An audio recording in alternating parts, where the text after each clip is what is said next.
Señor.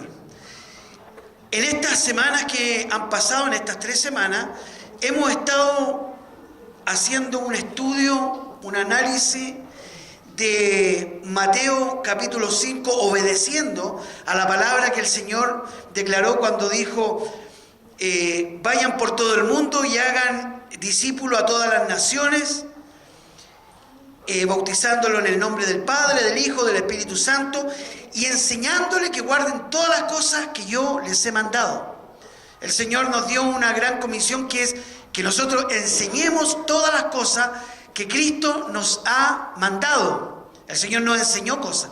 Y dentro de la enseñanza que el Señor nos da, está el Sermón del Monte. Y en el Sermón del Monte, en el sermón hay mucha enseñanza. Es un sermón en el cual el Señor entrega mucha enseñanza práctica. Y estas cosas, al absorber nosotros estas enseñanzas prácticas, hacen que nuestra vida vaya creciendo como cristianos. Espiritualmente tenemos que ir creciendo y tenemos que ir enfrentándonos a las enseñanzas de Jesús. Y esta enseñanza la tenemos que albergar en nuestro corazón, la tenemos que asimilar en nuestra vida, tenemos que amarla, amar la palabra que Jesús nos enseñó, atesorarla para ir creciendo, para crecer como cristianos, para ser verdaderos cristianos. Las enseñanzas, si las abrazamos, el Señor dijo en Juan capítulo 14, en el verso 22 al 24, dice: si ustedes me aman, mi palabra guardarán. Dice: y si guardan mi palabra, yo me manifestaré a ustedes y haré morada en su corazón. El que ama a Cristo, ama lo que Él enseñó. El que ama a Cristo, obedece lo que Él enseñó. Si uno dice amar a Cristo, pero no obedece lo que Él enseña, entonces no lo ama. Es un engaño. Entonces, nosotros, conociendo esta verdad, nosotros vamos a la Escritura y tratamos de aprender lo que el Señor nos enseña. Estuvimos viendo las bienaventuranzas. En la bienaventuranza parte diciendo: bienaventurados los pobres. Y este es todo.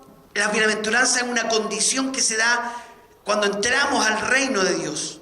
Cuando nos enfrentamos al reino de Dios, somos bienaventurados porque somos pobres en espíritu y vamos con pobreza diciendo: Señor, te necesitamos, tenemos falta de ti. Y lloramos. Bienaventurados los que lloran, sigue inmediatamente. Porque cuando vamos con esa pobreza, nos quebrantamos y viene el quebranto y lloramos delante del Señor, viene ese quebrantamiento. Y eso dice: bienaventurados los pobres, bienaventurados cuando van con necesidad, y bienaventurados los que lloran. Recibirán consolación los que lloran.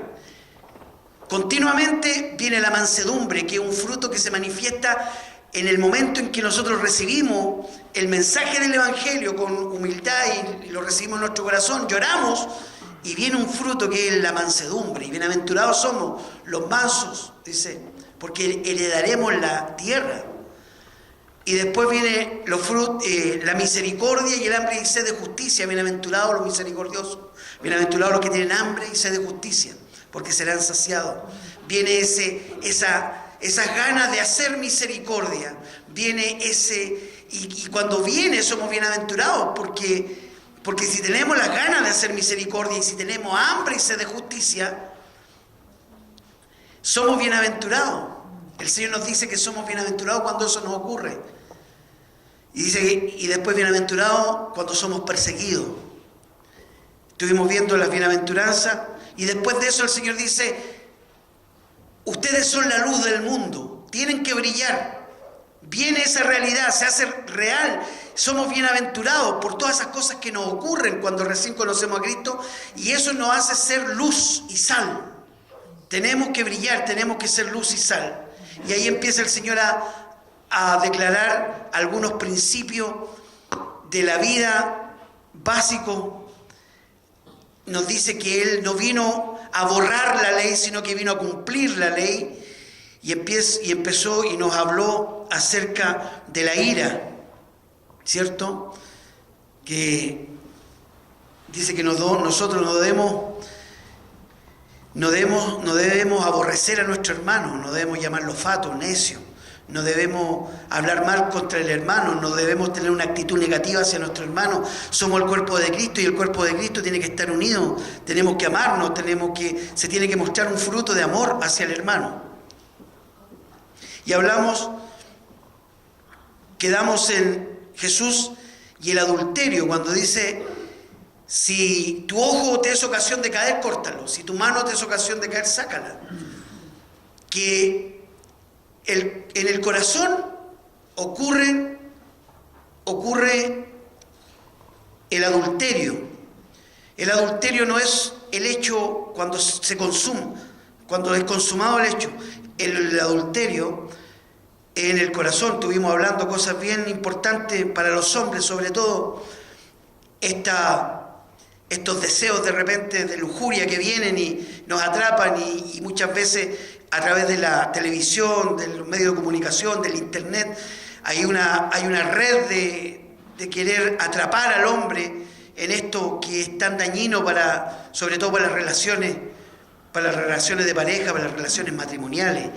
Y seguimos hablando, y en el verso 31, que vamos a leer ahora hasta el verso 48, si Dios nos ayuda, vamos a ir desarrollando.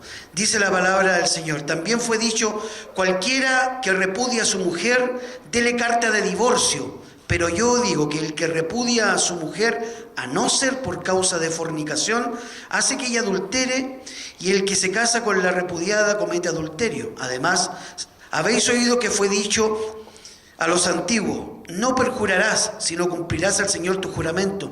Pero yo digo: no juréis por ninguna manera, ni por el cielo, porque es el trono de Dios, ni por la tierra, porque es el estrado de sus pies, ni por Jerusalén, porque es la ciudad del gran rey, ni por tu cabeza jurarás, porque no puedes hacer blanco o negro un solo cabello. Pero sea vuestro hablar sí, sí, no, no, porque lo que es más de esto, de mal procede. Oíste que fue dicho ojo por ojo y diente por diente. Pero yo digo: no resistáis al que es malo, ante cualquiera que te hiera en la mejilla derecha, vuélvele también la otra. Y el que quiera ponerte a pleito y quitarte la túnica, déjale también la capa. Y cualquiera que te obligue a llevar carga por una milla, ve con el 2. Y al que te pida, dale. Y al que te quiera tomar de ti prestado, no le rehuses. Oíste que fue dicho: amarás a tu prójimo y aborrecerás a tu enemigo. Pero yo os digo: amen a vuestros enemigos, bendigan a los que os maldicen, haced bien a los que os aborrecen, orad por los que os ultrajan y os persiguen, para que seáis hijos de vuestro Padre que está en los cielos, que hace salir su sol sobre malos y buenos, y que hace llover sobre justos e injustos. Porque si amáis a los que os aman, ¿qué recompensa tendréis? ¿No hacen también lo mismo los publicanos? Y si saludáis a vuestros hermanos solamente, ¿qué hacéis de más? ¿No hacen también así los gentiles? Sed pues vosotros perfectos, como vuestro Padre que está en los cielos es perfecto. Estas enseñanzas, hermanos, son tremendas. El verso 31 está inmediatamente hablando acerca de lo que viene anteriormente, que es Jesús y el adulterio. Y habla de la carta de divorcio, que era una carta que se daba. Los judíos tenían reglamentado el divorcio en el Antiguo Testamento. Había una forma de divorciarse, pero ellos habían ido más allá que lo que la ley permitía, sino que habían hecho algunos mandamientos extras. Y se repudiaba, se le daba una carta de divorcio a una mujer, porque el que daba carta de divorcio en ese tiempo era el hombre, y el hombre podía darle una carta de divorcio por algunas cosas que estaban establecidas en la ley. Y dice, pero el Señor aquí habla de un tema, dice: cualquiera que repudia a su mujer, dele carta de divorcio. Eso está escrito en la ley, pero el Señor dice: pero yo digo que el que repudia a su mujer, a no ser por causa de fornicación, hace que ella adultere, y el que se casa con la repudiada comete adulterio. El Señor empieza a hablar, una de las razones, hermano, por la cual ocurren los divorcios. Quizá hoy día mucha gente se divorcia por cualquier razón, por cualquier motivo, porque ya no hay amor, o porque hay una enfermedad de por medio, porque yo ya no lo aguanto, porque no nos aguantamos. Hay muchas razones que hoy día este mundo se divorcia. En la ley de Moisés estaba reglamentado el divorcio, pero la palabra del Señor dice que no es el corazón de Dios, no es lo que Dios quiere, no es el diseño original del Señor, no es algo que Dios, con el cual Dios se agrada, no es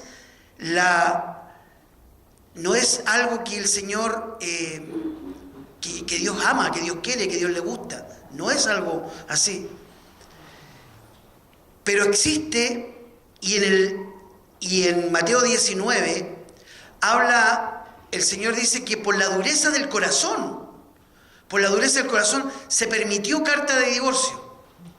Y dentro de la iglesia y lo que nos muestra la Escritura, hay solamente una causa la cual podría legitimarse, se legitima el divorcio, que es por causa, dice, aquí lo denomina causa de fornicación, a no ser por causa de fornicación.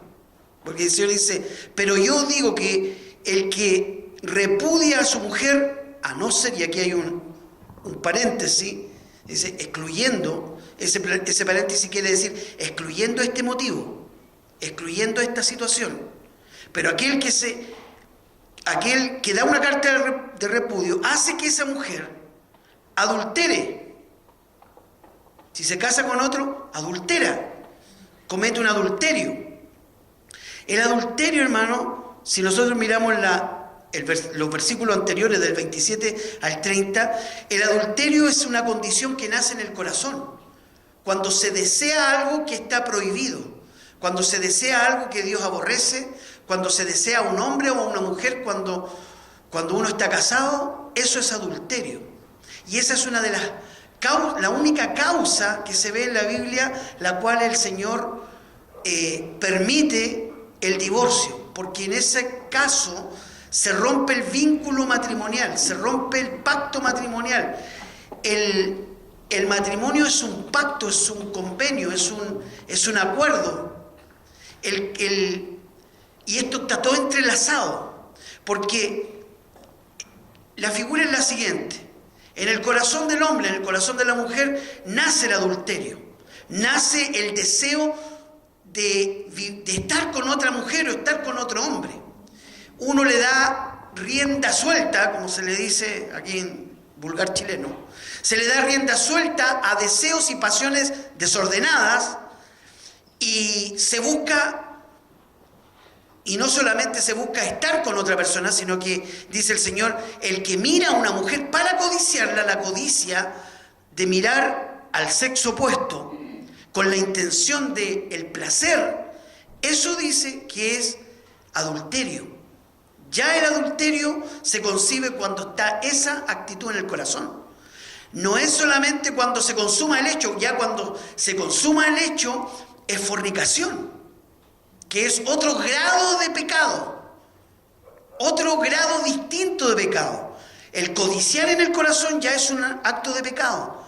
El desear es un acto de pecado. Es algo que transgrede lo que el Señor ha establecido. Pero cuando vamos más allá y consumamos un hecho, eso es tan grave como el pecado anterior.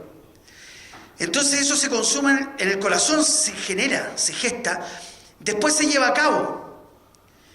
Cuando eso se dio a cabo, empiezan a haber problemas y nacen los divorcios. Un divorcio no nace porque a alguien se le ocurrió y dijo, me quiero divorciar, no. Eso se generó antes en el corazón de la persona. Siempre hay una víctima y hay un victimario. Aunque los dos tienen responsabilidad ante el Señor, pero siempre hay una víctima y hay un victimario. Siempre cuando una mujer o un hombre se va con otra persona, se enamora, deja ir libre sus pasiones, la pasión desordenada que está en su corazón la deja ir libre, y estando casado, se involucra con otra persona, eso se llama adulterio, fornicación. Eso es algo que el Señor aborrece y que no debe darse en Cristo. Hay muchos que llegan en esa situación a Cristo. Y los que llegan en esa situación a Cristo, la palabra del Señor dice en Romanos capítulo 7 y en 1 Corintios capítulo 15, dice que si una persona llegando en ese estado decide separarse, que se separe. ¿Por qué? Porque uno no está sujeto a esclavitud. El matrimonio no debe ser un acto de esclavitud, o sea, estoy esclavo. No, porque si la persona no es cristiana, y no pueden vivir por esa razón, dice Pablo que mejor es separarse. Ahora, el Señor dice que hay una causa, que es la causa de fornicación, el adulterio. Es la única razón que la Iglesia ha considerado históricamente por la cual una persona queda libre, pero no es lo que el Señor, no es la voluntad perfecta de Dios. No es la voluntad perfecta. La voluntad perfecta de Dios es que la única separación que pueda haber es que la muerte los separe. Esa es la única. Y si eso dice que la muerte, que sea por causa de muerte, es la única razón. Y si hubiera infidelidad en uno de las dos personas, infidelidad en su corazón, en su vida, hay gente que a lo mejor no ha cometido ningún hecho con ninguna persona, pero la persona es esclava de la pornografía, esa persona está en adulterio. Hay personas que se van detrás de otras personas y viven y empiezan a vivir doble vida, engañando a sus parejas. El Señor en esa condición la llama causa de fornicación. Y eso es una causa que la Iglesia históricamente ha considerado como la única razón por la cual se puede divorciar una persona. El hecho, por ejemplo, de que una persona no se lleve bien. La otra causa que la Iglesia también ha considerado es cuando hay un maltrato físico. Eso no está en la Escritura, pero por sentido común, lo cual a veces el sentido común no debe dictar nuestra fe, lo que debe dictar nuestra fe es la Escritura. Pero muchas veces cuando hay un maltrato físico, psicológico, y la persona es afectada en su fe, también la Iglesia históricamente ha dicho que es una posibilidad de divorcio. Estas son las únicas causas. Hay gente que se divorcia hoy día porque no son compatibles íntimamente. Esa no es una causa. Hay otros que se separan porque tienen diferencias culturales. No es una causa. Esas no son causas. Si una persona se divorcia por esa causa y se vuelve a casar con otra, queda en adulterio. Ningún adúltero heredará el reino de Dios, dice la Escritura. Esto es terrible porque hoy día en la Iglesia se ha introducido en muchas iglesias un libertinaje con respecto a esto. Hay gente que llega a la iglesia, y me ha tocado saber y conocer casos que llegan en adulterio, llegan en convivencia, llegan conviviendo, no son casados, y son casados sí, pero con otras parejas. La Escritura es bien clara con respecto a eso. O sea, eso no puede darse en la iglesia, no se puede dar. Si eso llegara a ocurrir aquí en la iglesia, en algún momento llegara una persona, yo tendría que abordar a la persona y hablar lo que la Escritura dice para que ordenara su vida. Y ordenar la vida es tan delicado que si eso amerita no estar junto con la persona que comenzó su relación por la salvación, si tu ojo te es ocasión de caer, arráncalo de ti. Ahí se aplica. Si tu mano te es ocasión de caer, córtala. Hay iglesias que son extremadamente legalistas con esto. Se van a un extremo. Yo prefiero estar más cerca de ese extremo que del liberalismo. Aunque no, por lo que dice la Escritura, por lo que interpretamos la Escritura, por lo que se interpreta la Escritura, por lo que dicen muchos comentarios y por lo que ha dicho la Iglesia, históricamente la única causa que se permite legalmente para poder hacer el divorcio es por causa de infidelidad conyugal. Esa es la única causa que está en la Biblia. Ahora, eso no significa,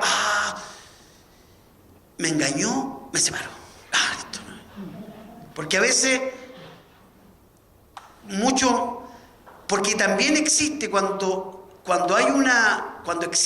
pasa esto, cuando ocurre esta infidelidad, ocurre que puede haber también que las personas se pueden volver, se pueden reconciliar. Existe la reconciliación. Se da la reconciliación. Y esa es una de las cosas que es lo más difícil hacer, la reconciliación. Reconciliar cuando dos personas, una ha hecho o ha sido infiel a la otra persona, se puede dar el hecho de la reconciliación, existe, el Señor lo manda. Pero cuando la otra persona, una de las personas no quiere, no hay caso, nos manda el Señor a esa obediencia, pero muchas veces no ocurre. Eso es lo que dice la palabra del Señor. Y después sigue diciendo, además habéis oído que fue dicho a los antiguos, no perjurarás si no cumplieras al Señor tu juramento. Pero yo os digo, no juréis. Y empieza a hablar, no juren ni por esto, ni por esto, ni por esto, ni por esto otro. El problema, hermano, y habla aquí del juramento, porque cuando uno se casa, y esto está hablando en el entorno del matrimonio. Cuando uno se casa, hace votos, hace juramentos, ¿cierto? Todos los que nos hemos casado hemos hecho juramentos, hemos hecho votos. ¿Y delante de quién usted ha hecho un voto? Delante de Dios. Está un ministro, pero uno hace los votos delante del Señor. El Señor lo pone por testigo. ¿Qué pasa? Que nuestra vida matrimonial en el ámbito del adulterio, en el ámbito de la fidelidad conyugal, tiene que estar amalgamada, junta, por la promesa que uno hizo al Señor. Porque si yo estoy cumpliendo por el amor sentimental que siento por mi esposa, estamos con problemas. Porque el amor sentimental va a pasar. Ese amor sentimental de que yo la miro a ella, se me llegan a bajar los calcetines cuando la miro. Que la quiero. Eso va a pasar, se va a acabar. Va a llegar un momento en que vamos a despertar, vamos a mirar para el lado. Ella me va a mirar a mí y dice,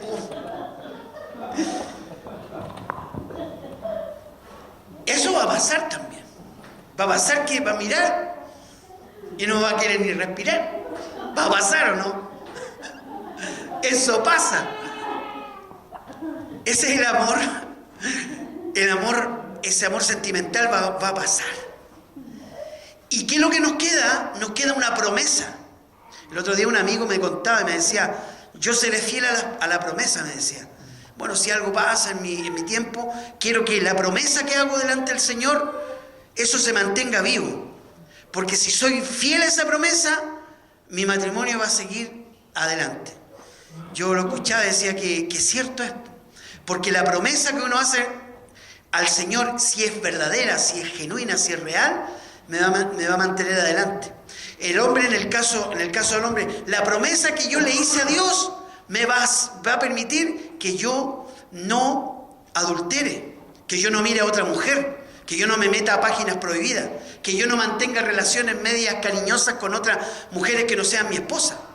Eso, la promesa que yo hice a Dios, si fue genuina, real, verdadera, fue de corazón y se mantiene clara como un hombre de Dios, como un hombre con determinación en mi vida, un hombre que ha determinado servir a Dios, y mi vida está clara con respecto a mi vida con el Señor, yo voy a mantener mi promesa. Me voy a mantener como hombre de Dios en mi promesa. Y no voy a mirar a otra mujer, y no voy a no me voy a hacer el lindo con otra mujer. Cuando mi esposa no me ve y yo estoy ahí haciéndome el simpático, no voy a hacer eso. Porque hay una promesa que yo hice al Señor. Hay una promesa que se mantiene y el Señor dice, cuando hagas promesas, no jures por esto, no, sino que tu sí sea sí y que tu no sea no. Y vamos a ver Eclesiastés 5:1, famoso Eclesiastés, famoso versículo que nos habla, vamos a leerlo ahí. Dice, cuando fueres a la casa de Dios, mejor lo voy a leer acá porque uno tiene memoria visual. Cuando fueres a la casa de Dios, guarda tu pie y acércate más para oír que para ofrecer el sacrificio de los necios, porque no saben que hacen mal. En Santiago 1:19 dice que uno debe ser tiene que ir, ser pronto para oír. Pronto para oír. Y dice que nosotros acá dice, cuando vayas a la casa del Señor, guarda tu pie y acércate a Dios, acércate al Señor más para oír que para ofrecer el sacrificio de los necios. Hay un sacrificio que es el sacrificio de los necios. ¿Saben cuál es el sacrificio de los necios? Hay un sacrificio que es el sacrificio de la gente que es necia, que es tonta. Tontito. Y mire, dice, ¿cuál es ese sacrificio? Dice, no te des prisa con tu boca, ni tu corazón se apresure a preferir palabras delante de Dios, porque Dios está en el cielo y tú sobre la tierra. Por tanto, sean pocas tus palabras. Primero, cuidado con lo que dices. Ten cuidado con lo que hablas. Ten cuidado con las cosas que están. Cuando vas delante del Señor, y muchas veces vamos delante del Señor y nos emocionamos. Y cuando nos emocionamos pasa algo.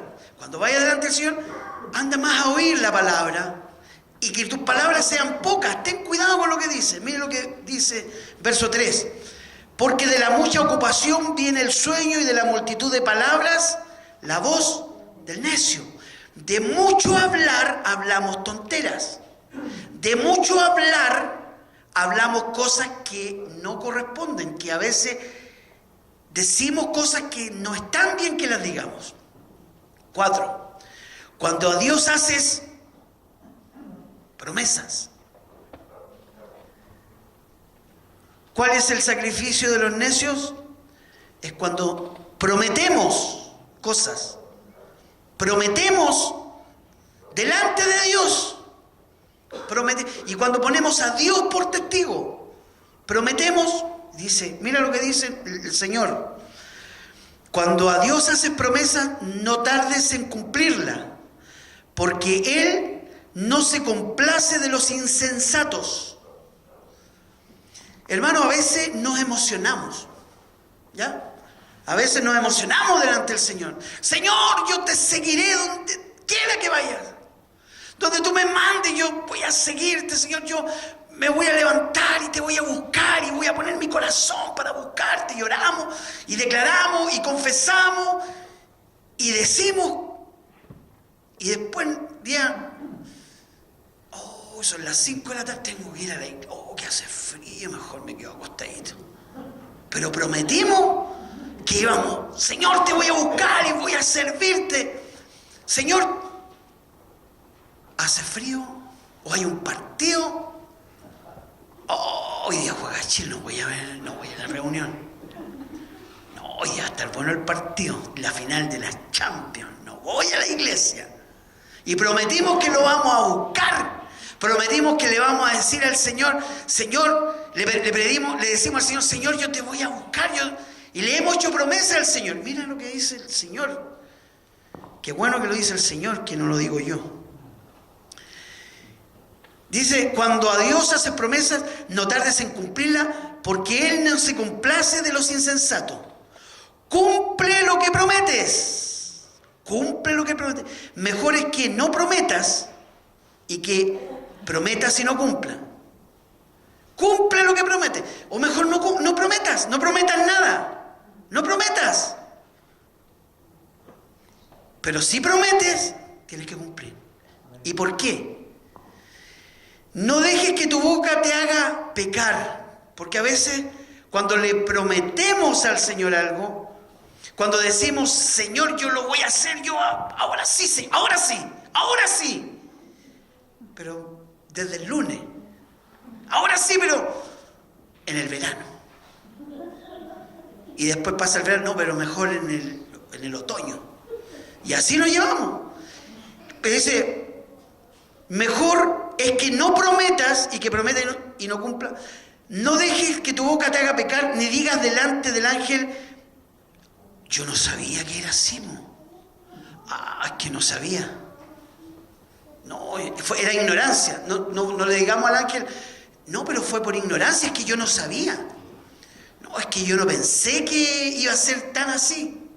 No, hermano, cuando nosotros hacemos promesa, cuando hacemos nuestras promesas matrimoniales, debemos cumplir. El Señor está hablando de eso. Pero eso también se aplica cuando yo le hago promesas al Señor. Cuando yo digo, Señor, yo te voy a buscar de todo corazón. Señor, yo voy a escuchar tu palabra. Señor, yo voy a disponer mi corazón para ir a escuchar tu palabra. Voy a ir a la iglesia, voy a llenar mi corazón y yo voy a servirte. Cuando hacemos esas promesas, debemos cumplirlas. Señor, yo voy a disponer mi corazón para oír tu palabra. Mejor digamos, Señor, ayúdame, Señor. Yo prefiero que le diga, Señor, ayúdame a disponer mi corazón para que tu palabra entre. Ayúdame, porque yo soy distraído, soy de repente remolón, de repente no sé. Ayúdame, Señor, necesito tu ayuda. Es preferible decirle al Señor, ayúdame, antes que, no, Señor, yo lo voy a hacer. No te preocupes, Señor, déjame a mí. Ahí estamos fritos. Mira, pero pasa algo. Mira lo que pasa.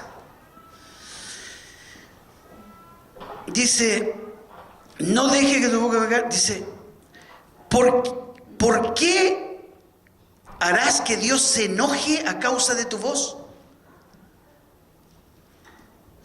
Dios se enoja cuando nosotros prometemos y no cumplimos. Dios se enoja. Hay una doctrina falsa que dice que Dios no se enoja, ni Dios castiga. Falso. Dios se enoja y Dios castiga. Al hijo que ama, castiga, dice. Ahora, el castigo de Dios no es para destruir. El castigo es como el castigo a tu hijo, para enseñarle, para que tome atención, para que despierte. ¿Por qué harás que Dios se enoje por causa de tu voz y que, mira lo que dice, y que destruya la obra de tus manos? ¿Sabe, hermano, lo que pasa? Que cuando nosotros prometemos cosas a Dios y nosotros no cumplimos, Dios se enoja. Y los proyectos que nosotros desarrollamos, muchas veces Dios los destruye. Él destruye los proyectos que nosotros hacemos, las obras que nosotros hacemos, porque nosotros no cumplimos. Llega el momento, no es hoy día, no es mañana, en un momento, ¡pum!, se desmorona todo. Y vamos delante del Señor y decimos: Señor, ¿pero por qué me pasó esto? ¿Por qué tú permitiste esto? Y el Señor no es que esté vengándose, sino que el Señor nos pone su mano para que nosotros corrijamos nuestro camino. Dios quiere que corrijamos nuestro camino. Y el Señor nos pone obstáculos para que nosotros nos corrijamos y digamos, volvamos atrás y digamos: Señor, verdad, tienes razón. Señor, yo me equivoqué. Señor, yo cometí el error. Yo cometí la falta. Yo cometí, esto es de mi exclusiva responsabilidad. Y volvemos atrás y nos arrepentimos y el Señor nos restaura. Pero muchas veces cuando nosotros cometemos el pecado de prometer cosas a Dios y no cumplirlas, y nos va bien más encima, nos empieza a ir bien y somos bendecidos y vemos que Dios, entonces no estoy haciendo nada malo, estoy bien, estoy flor, estoy del uno pasadito para el 2, estoy flor. Entonces no pasa nada. ¿Usted cree que Dios es así? No. ¿Qué es lo que hace el Señor? Nos toca así. Y se nos desmorona el naipe. Se cae. Y ahí nos acordamos: no debía haber prometido, no debía haber hecho esto. Cuando somos un corazón sensible a Dios, pedimos perdón y decimos: sí, Señor, me lo merezco. Cuando somos soberbios, ¿por qué, Señor? Nos levantamos delante del Señor. Y es preferible que Dios toque nuestras vidas y se desmoronen nuestros proyectos para que nos volvamos a Dios y no creamos que vamos caminando bien cuando estamos caminando en un camino ancho que nos lleva a la perdición. Dios nos aprieta, Dios a veces nos coloca su mano encima. Y cuando Dios hace eso, es por una razón. Porque usted es hijo de Dios. Porque Dios a sus hijos, ¿qué es lo que hace Dios? ¿Usted a su hijo lo corrige o no? ¿Usted ama a su hijo? El que tiene hijo, ¿ama a su hijo? ¿Lo corrige a su hijo? ¿Y lo corrige para qué lo corrige? Para que aprenda, para que sea un mejor hombre, una mejor mujer, un mejor ciudadano, un mejor cristiano, una mejor persona. Y muchas veces tenemos que corregir y tenemos que castigar y tenemos que quitar cosas y tenemos que poner obligaciones porque amamos a nuestros hijos y no queremos que nuestros hijos vayan perdiéndose en el camino.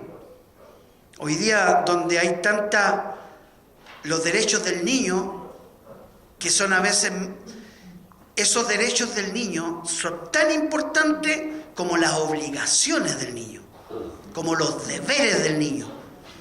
Y si los colocamos en una balanza, tienen que ser iguales. A veces nosotros somos como niños delante del Señor. Tomamos todas las promesas, pero y nuestras obligaciones, y lo que el Señor nos demanda, pero queremos solamente disfrutar de las bendiciones, no de las obligaciones. Y dice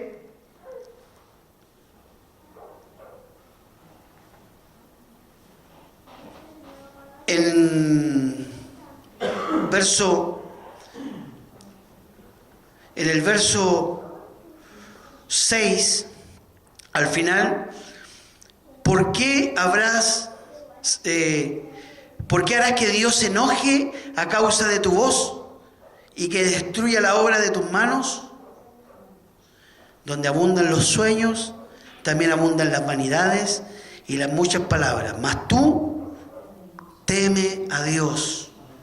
Hermano, si nosotros fuéramos responsables de nuestras promesas que hacemos al Señor, si fuéramos responsables de lo que prometemos, de lo que juramos, de lo que nos obligamos a cumplir, no habrían infidelidades. Y al no haber infidelidades, porque hermano, una de las cosas que más, un ataque directo contra el hombre, directo, un ataque, pero un ataque terrible, feroz, es el tema sensual hacia el hombre. Hacia la mujer también, pero más es hacia el hombre. Porque lamentablemente nosotros, todo lo que se le vende al hombre es a través de la sensualidad. Todo. Hasta un, no sé, no el jamón, hasta no sé, un pinche para, una cinta para el libro, se lo vende a través de la sensualidad. Y ahí es donde nosotros tenemos dos opciones. Una, mirar la promesa de fidelidad. U otro, dejarnos llevar y, como se dice, y bailar un ratito en otro lado. Hermano, el Señor nos manda a ser fieles a los hombres, nos manda a ser fieles, nos manda a tener una actitud radical con este tema. Y si tu ojo te es ocasión de caer, sácalo de ti. Si tu mano te es ocasión de caer, sácala de ti. Pero mantén la promesa que hiciste delante del Señor. Eso es una de las cosas más importantes. Que tú sí, y en todo orden de cosas, lo que tú le prometes al Señor, en todas las cosas que le prometes, que tú sí sea sí. Hay muchas personas que su sí es más o menos nomás. Es decir, sí, pero no. Que tu sí sea sí, que tu no sea no. Lo que es más de esto, de mal procede. Si nosotros hemos dicho, Señor, voy a hacer tal o cual cosa, y no lo hemos hecho, tenemos que arrepentirnos. Tenemos que arrepentirnos. Porque el Señor no se hace el leso, el Señor sabe, está, el Señor mira, el Señor escucha. Y tarde o temprano nos cae la mano y después andamos, ¿y por qué me pasó esto? ¿Por qué si yo soy tan bueno? Lo hago todo bien, ¿por qué si yo hago esto, otro, aquí, allá? Hermano, muchas veces hemos hecho promesas y no las hemos cumplido. Y por esa razón, el Señor muchas veces nos coloca la mano. Y nosotros debemos aprender a arrepentirnos, como hablábamos la otra vez acerca del clamor. El otro día hablábamos del clamor. Y clamar muchas veces cuando hemos cometido algún pecado, una falta o estamos en un camino que no es correcto, debemos clamar a Dios por nuestra alma, clamar a Dios por nuestra vida, clamar al Señor que Dios intervenga de alguna forma, intervenga en nuestra vida y poder ir al Señor y que el Señor pueda hacer algo sobrenatural en nuestras vidas. Necesitamos ir al Señor. Yo creo que vamos a dejarlo hasta acá, esta enseñanza, porque de aquí al término del capítulo 5 vienen algunas enseñanzas que las vamos a ir viendo, no la próxima semana, sino que la siguiente. Bueno, nos alargamos un poquitito acá. Pero hermano,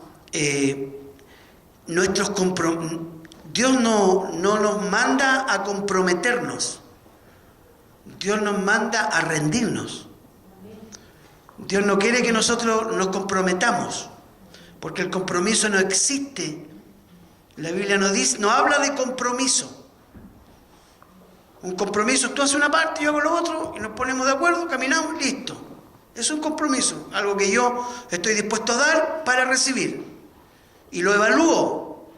El Señor no dice que yo me comprometa con Él, el Señor me dice que nos debemos rendir a Él. Y el que se rinde al Señor no tiene derechos, sino que recibe lo que el Señor le da.